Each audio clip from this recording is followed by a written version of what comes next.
कर रहे हैं। 4 साल पहले दिल्ली की सरकार ने, कैबिनेट ने जो फैसला लिया उसको 4 साल बाद पलटने की एक नई रीति शुरू की है इन्होंने। कहते हैं मैं संविधान को नहीं मानूंगा, सुप्रीम कोर्ट के आदेशों को नहीं मानूंगा, 4-4 साल पुराने फैसले पलटूंगा। फिर तो 20 साल पुराने फैसले भी आप पलटने लगोगे इस तरह से। फिर तो आप 10 साल पुराने फैसले उठा के पलटने लगोगे। ऐसा अधिकार आपको किसने दे दिया एलजी साहब? आपके पास संविधान में केवल और केवल 3 विषयों पर निर्णय लेने का अधिकार है: पुलिस, जमीन और पब्लिक ऑर्डर। पुलिस के अलावा, पब्लिक ऑर्डर के अलावा और जमीन के अलावा एलजी साहब किसी भी मामले पर निर्णय नहीं ले सकते। केवल ओपिनियन दे सकते हैं जब मंत्री कोई निर्णय लेगा। निर्णय लेने का अधिकार मंत्री के पास है, निर्णय लेने का अधिकार सरकार के पास है, मंत्रिमंडल के पास है, मुख्यमंत्री के पास है। मुख्यमंत्री या मंत्री कोई निर्णय लेंगे तो आप उसकी सहमति असहमति दे सकते हैं, लेकिन आप 4 साल बाद उठा के किसी फैसले को पलट नहीं सकते। 4 साल बाद आज आपने जो फैसला पलटा है उस पर लिखा है कि मैं डिफरेंस ऑफ ओपिनियन के तहत ये चेंज कर रहा हूँ। मैं फिर से कहना चाहता हूँ कि डिफरेंस ऑफ ओपिनियन का अधिकार सुप्रीम कोर्ट ने, संविधान ने उनको दिया है। डिफरेंस ऑफ ओपिनियन का अधिकार एलजी साहब को दिया है। वो इसलिए दिया है क्योंकि दिल्ली देश की राजधानी है। 3 सब्जेक्ट पे डिसीजन आपको सीधे सीधे लेना है, लेकिन फिर भी देश की राजधानी होने के नाते आपको ये एक विशेष अधिकार दिया गया है कि आप मंत्रियों के किसी फैसले से असहमत हो सकते हैं। लेकिन माननीय सुप्रीम कोर्ट ने बहुत स्पष्ट शब्दों में कहा है कि ये जो असहमति होगी वो rarest of the rare case में होगी।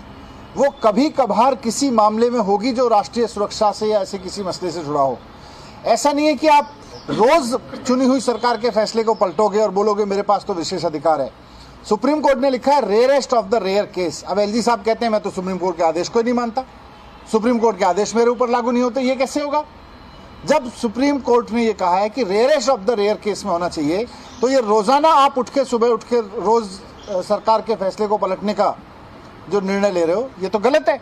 ये तो सुप्रीम कोर्ट को भी नकार रहा है, संविधान को भी नकार रहा है।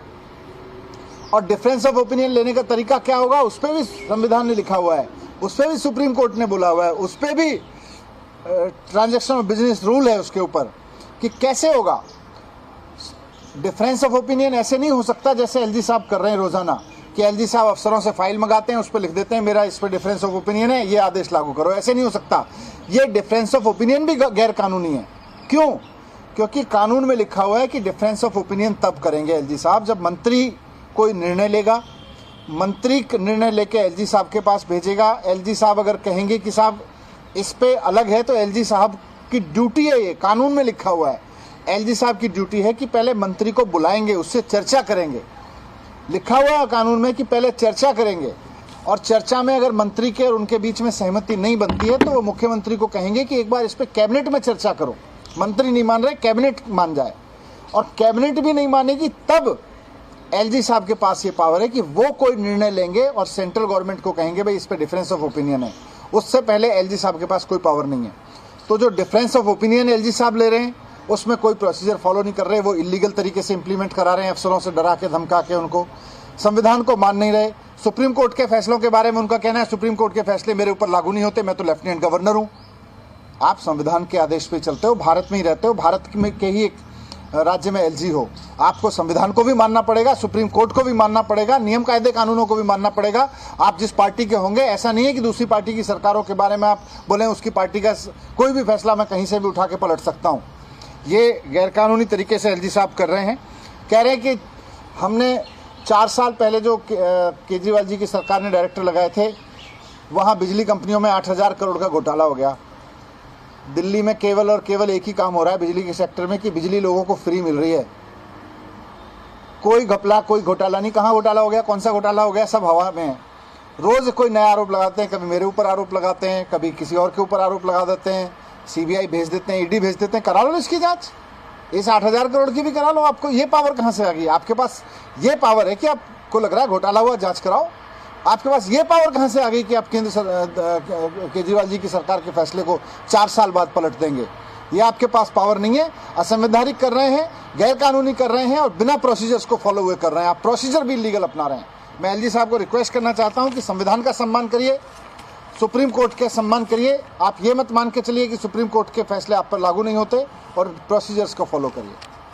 Thank you. केरल सरकार में भी इसी तरह जो अधिकारी होते थे वो डिस्कॉम के बोर्ड में होते थे। आप लोगों ने उस फैसले को बदला और प्राइवेट बाहर के लोगों को उसमें आपने लाया। बिजली कंपनियों के बोर्ड में प्रोफेशनल्स को लाना कोई गलत नहीं है, और ये सरकार की पॉलिसी है कि सिर्फ अफसर क्यों बैठेंगे, प्रोफेशनल्स को बैठना चाहिए, सारे बोर्ड्स में प्रोफेशनल्स को बैठना चाहिए। इसके अलावा महरौली में कार्रवाई चल रही है, उसको लेकर आम आदमी पार्टी विरोध भी कर रही है। सरकार का क्या मानना है, क्या वाकई इसके के बावजूद भी वहाँ कार्रवाई हो रही है या इसमें बाकी कोई और राजनीति?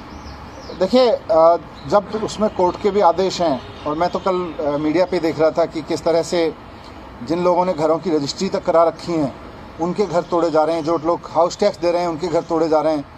तो ये भारतीय जनता पार्टी को करना तो कुछ आता नहीं है, तोड़ना ही आता है। संविधान तोड़ेंगे, सुप्रीम कोर्ट के आदेशों को तोड़ेंगे, लोगों के बने बनाए घरों को तोड़ेंगे, बीजेपी कुछ बनवा भी दे। सर, एक अरेस्टिंग और की है शराब नीति वाले मामले में, करते हैं ये सब अपनी मनोहर कहानियों में, पता नहीं क्या क्या कर रहे हैं। Thank you. तो डिप्टी सीएम मनीष सिसोदिया को आपने सुना है, और उन्होंने कहा कि बीजेपी को तोड़ने के अलावा कुछ भी नहीं आता, महरौली प्रकरण पे कह रहे थे। लेकिन हाँ, एलजी को लेकर नाराजगी जबरदस्त तरीके से वो दिखा रहे थे। अफसरों को डराया धमकाया जा रहा है, संविधान को नहीं मानते, कानून को नहीं मानते, और सरकार के लिए गए फैसलों को 2-2, 4-4, 5-5, 10 साल पलटने की इतने समय बाद कोशिश की जा रही है। नई परंपरा लागू करने की कोशिश हो रही है। एलजी अपने अधिकार क्षेत्र से परे दिल्ली सरकार के मंत्रियों के अधिकार क्षेत्र में दाखिल होकर उन्हें प्रभावित करने की कोशिश कर रहे हैं, जो कि गलत है। डिप्टी सीएम काफी गुस्से में, तल्ख लहजे में ये बात कहते हुए नजर आ रहे थे।